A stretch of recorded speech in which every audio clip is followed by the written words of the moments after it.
నేను నిన్న 3 బస్సులు అన్నాడు. సాయంత్రం కూడా చెప్పినాడా? అదే చెప్పిండు, 3 బస్సులు అని. 90% బూట్లు వేసుకురావాలి, 10% ఏం వేసుకోవాలి.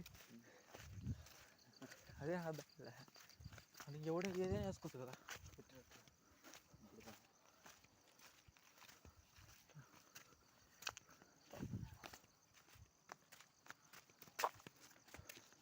ఈరోజు వెన్నెల కాంతి సరిపోతుంది. కాండ్రాలు దెబ్బ కానొచ్చింది. లైట్ ఉన్నాలో ఇంత వెలుగు ఉంటుంది. కొద్దిగా పామే ఉంటే మనం జాగ్రత్త పడాలి. చిన్న కాలికి బాగా నచ్చుంది నాకు.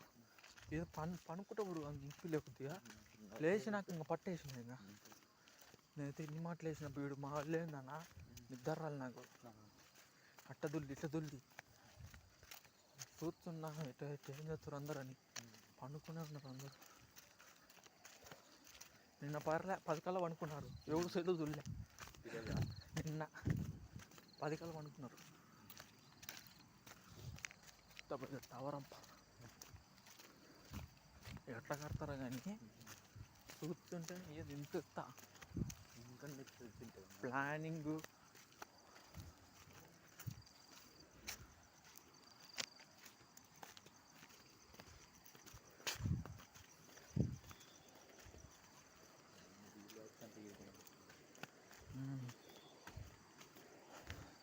మూడున్నరకు లేపినట్లు 3:30కు లేపినాడు. 3:30కు ఇట్లా టైం చూసింది.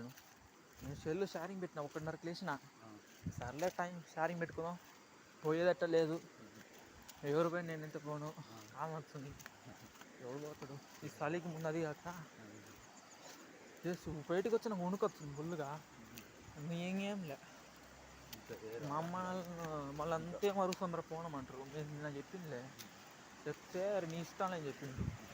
పోతే పోలేతే ఎవరైనా పోతే లేదు లేదని చెప్పింది. మా రూమ్లో 10 మంది పోవట్లేదు అంతే. ఎవడు పోయి 2-3 కాదు.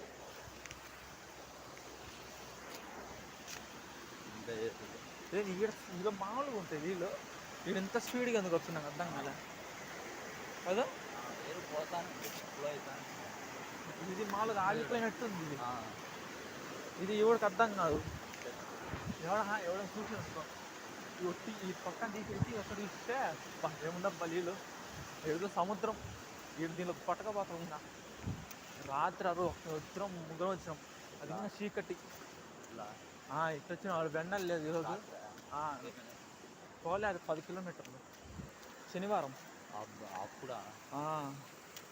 ఇది తక్కువ తగ్గింది కొద్దిగా. బాగా స్పీడ్గా ఉన్నది అప్పుడు. అయితే రాత్రి ఇంత దూరం వచ్చింది.